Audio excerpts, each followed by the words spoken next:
Our top story at 6 o'clock, a major ruling from the State Court of Appeals. Ex-Grand Rapids police officer Christopher Schurr will stand trial for the murder of Patrick Lyoya. The shooting happened back on April 4th of 2022. Just over a week later, video of the incident was released. Body camera video shows Schurr stopping Lyoya on a traffic violation. During that stop, Lyoya ran away from Schurr, and the two struggled over Schurr's taser. Ultimately, Schurr, who was on top of Lyoya trying to hold him down, shot him in the back of the head. 2 months after Lyoya was killed, Schurr was charged with second-degree murder. It was not until the end of October of 2022 when a judge ruled that he would face trial. That brings us to September of last year, when a 3-judge Court of Appeals panel heard arguments from Schurr's lawyers who claimed that he was justified in using deadly force. And then this morning, the court ruled there is enough evidence to send this case to trial. Tonight, we have team coverage, including reactions from legal experts and community leaders. But we begin with Susan Shaw breaking down the court's decision. Well, here's what's happened. The facts of the case are not in dispute. Then Officer Christopher Schurr shot and killed Patrick Lyoya in the back of the head during a struggle over control of the officer's taser. Schurr's defense team said that the officer was justified in shooting Lyoya under 3 different doctrines: self-defense, use of force, and making an arrest or fleeing felon doctrine. It asked that the case be dismissed based on its interpretation of applicable law. A divided Court of Appeals said questions raised by the defense certainly have merit, but at the end of the day, it should be for a jury to decide. Indeed, a reasonable jury could find that Schurr was justified in using deadly force to end Lyoya's resistance to arrest, they wrote. But a reasonable jury could also find that it was not reasonable for Schurr to use deadly force when he did, the majority also wrote.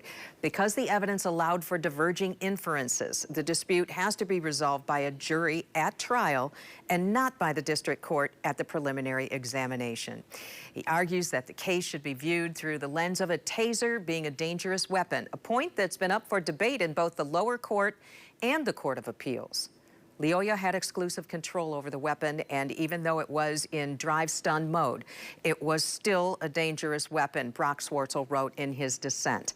The ruling of letting a jury decide introduces legal uncertainty into situations like this, where no one should want such uncertainty to exist, end quote. Swartzel asked that the case be sent back to the district court so the judge can rule on whether a taser in drive-stun mode can be a dangerous weapon, and once that is decided, should the case move on to circuit court.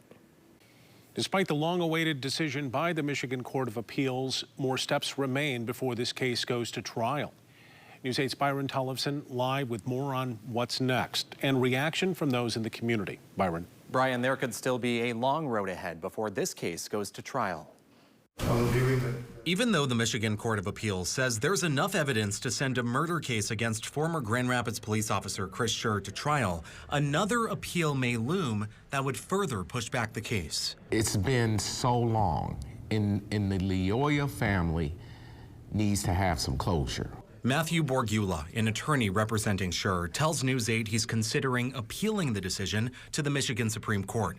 He has 56 days to make that decision. Kent County Prosecutor Chris Becker tells News 8 he expects him to appeal. Becker says that would delay a trial more, as the court has to decide whether to even hear the case. The Lyoya family needs to have their day in court, and that this is something that a jury has to and must decide. Given the public attention this case is... The Court of Appeals heard oral arguments back in September, and it took nearly 5 months for that court to issue Thursday's decision. Clay Jackson, the president of the Greater Grand Rapids NAACP, says while it's an important step forward, he urges the Michigan Supreme Court to move as soon as possible on a potential appeal. These types of cases can take time. And so, but I think that I'm hopeful that at this juncture, we can move this forward, right? And that the judicial system will see that a lot of this, again, is a strategy in terms of extending and providing the officer more time as a free man. Say his name! Patrick! Jackson says nearly 2 years now since Patrick Lyoya's death, people in the community have not forgotten and won't forget about what happened that April morning. We get questions quite often, where is the case? What's the status of the case? Ben Johnson, the attorney representing the Lyoya family in its civil lawsuit against the city of Grand Rapids and the former officer, says the trial delays continue to frustrate them. The Lyoya family remains distraught about the cold-blooded killing of their son, and any of these delays adds more insult to injury, as it would with any parent, any family member of someone wrongfully murdered. Borgula, Schurr's attorney, tells News 8 he respectfully disagrees with the court's decision, arguing that Schurr's use of force was justified. Stop! Stop! News 8 reached out to local police union leaders for comment, and the requests have gone unreturned. Byron, thank you. Tonight, a legal expert with Cooley Law School is weighing in on the Court of Appeals ruling. News 8's Demetrius Sanders is live outside of GRPD headquarters with more reaction on the court's decision. Demetrius? Well, the legal expert I spoke to says that she's not surprised that self-defense is what Schurr's attorneys are focused on, and she also says that she's not shocked at how the court analyzed the case. Now, Tanya Kraus-Phelan, a professor with Cooley Law School, emphasized that the question in front of the Court of Appeals wasn't whether or not Schurr killed Lyoya. Instead, the focus is whether or not he was justified, with the three-judge panel looking at self-defense, the use of force while making an arrest, and the fleeing felon doctrine. Kraus-Phelan says that it can be difficult to decide whether self-defense should be decided by a jury or judges, because in some instances, the answer is a little bit of both. Because self-defense, for example, is what we refer to as an affirmative defense. And it means that there has to be some evidence presented by the defense that allows the trier of fact to even determine whether it applies to the case. And if it does, if this does apply to the case, then the jury gets to decide whether or not Mr. Schurr's actions were justifiable.